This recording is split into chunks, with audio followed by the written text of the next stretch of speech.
You are watching the DOCTALK show. Welcome back. Today's discussion is on HIV testing because we know that testing is a very integral part in fighting HIV. Do you know you can fight HIV is to know whether you are HIV positive or not, and there are other steps that follow thereafter. So I will ask our guest today, Mr. Victor, to tell us all about the test kits. He is what they call the diagnostic specialist, the people who specialize in test kits. So, Mr. Victor, tell us about the different types of HIV tests and what we have right in front of you. Yeah, about the types of testing, they are basically, you can categorize them into two types of tests. What we call the rapid tests and then the PCR. That one, I think now the word is common to the people. So under the rapid test, we have what we call the professional test kits.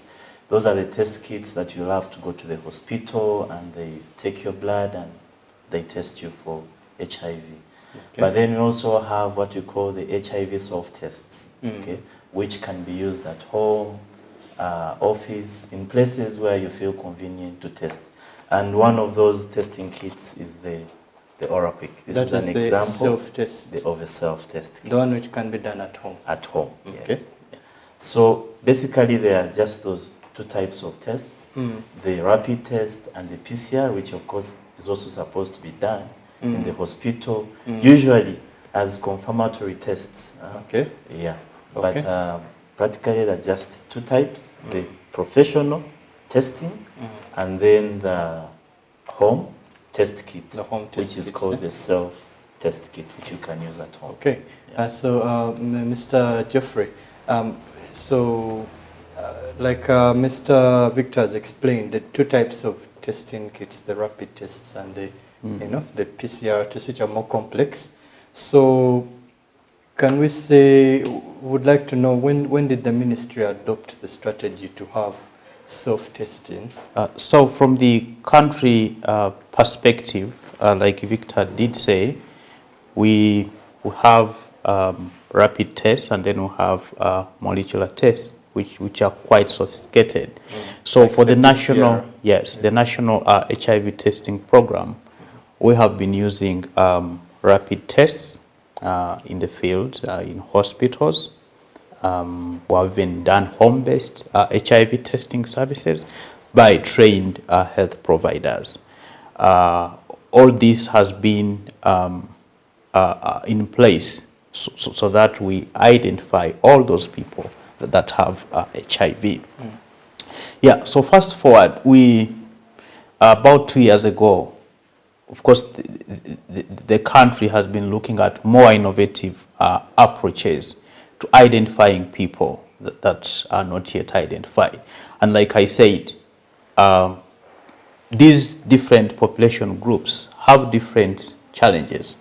For example, the men, one of the issues about us men is that we don't have time to go to the health facility to do an HIV test. They will say they have to first work before. Exactly. Look for Others have a little bit of fear and stigma, fear of the unknown, especially if the result is positive, but also mismatch in time.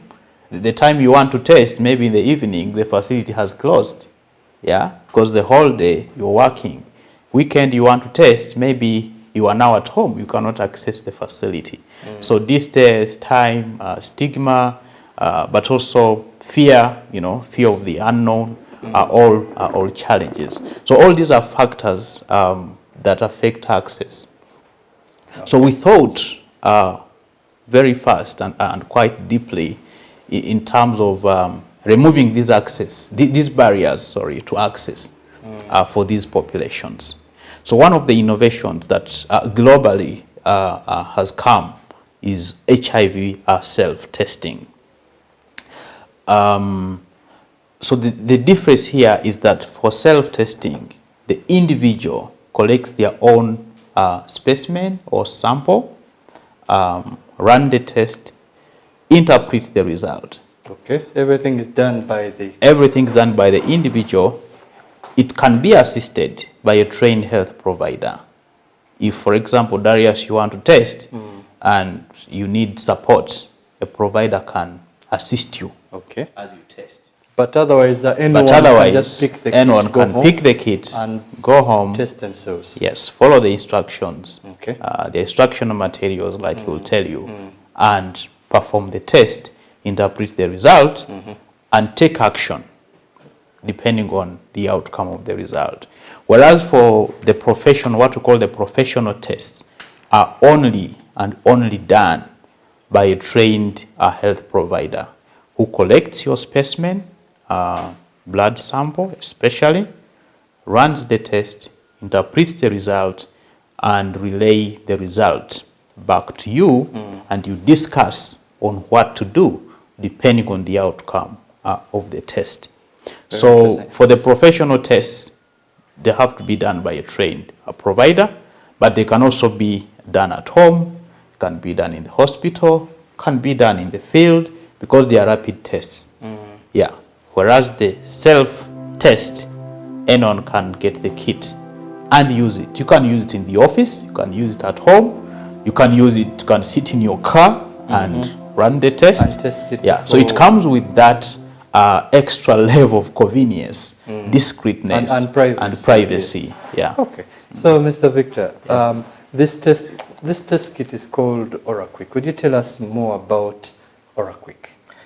Yes, OraQuick is, like you said, is a self-test.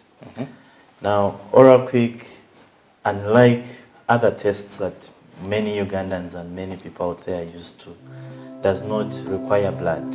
You don't need blood to do an HIV test with OraQuick. Okay. How does it work now?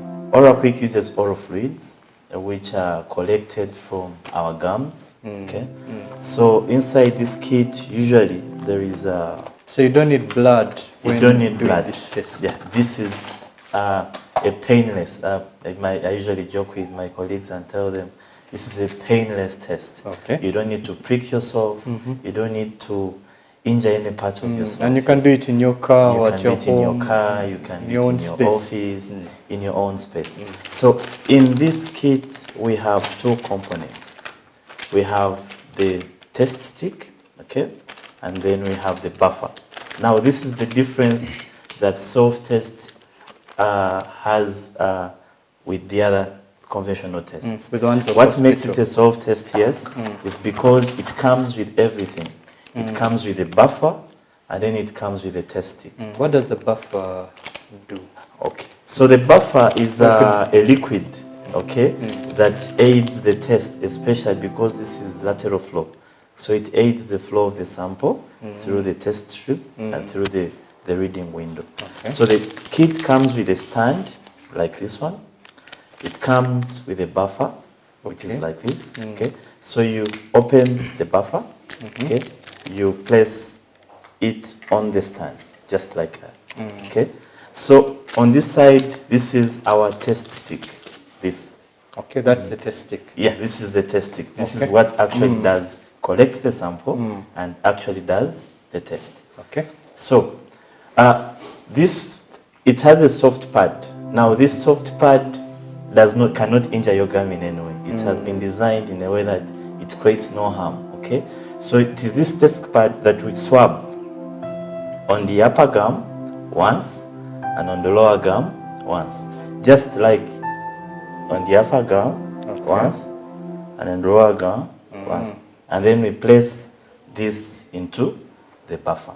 Just that, and that's it. Just that, and that's it. So there we wait for our result. Okay. Okay. So we wait for our results after 20 minutes. Okay. And we read our results between 20 and 40 minutes.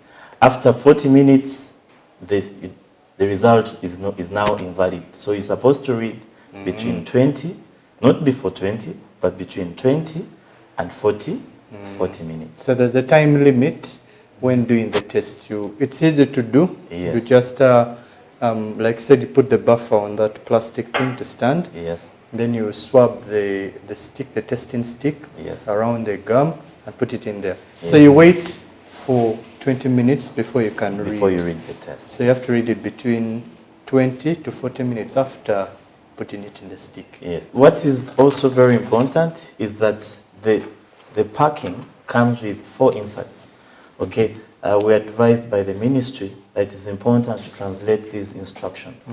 So we have instructions in English, we have instructions in Runyachitara, we have instructions in Luganda, and we have instructions in Luo. So here there are both visual aids and wordings that you can read to guide you as you're doing the test step by step. Step by step. So it makes it very easy. Yes. Anyone can do the test. Exactly. That's awesome. And you said there was no blood, people fear blood. I think that's maybe one of the reasons why people don't want to test it, because they fear blood. So there's no blood. Mr. Victor has just demonstrated how to do a self-test. You can do this in the comfort of your home. All you need is a pack like this, and inside there, as you can see, there are certain components which he has ably demonstrated.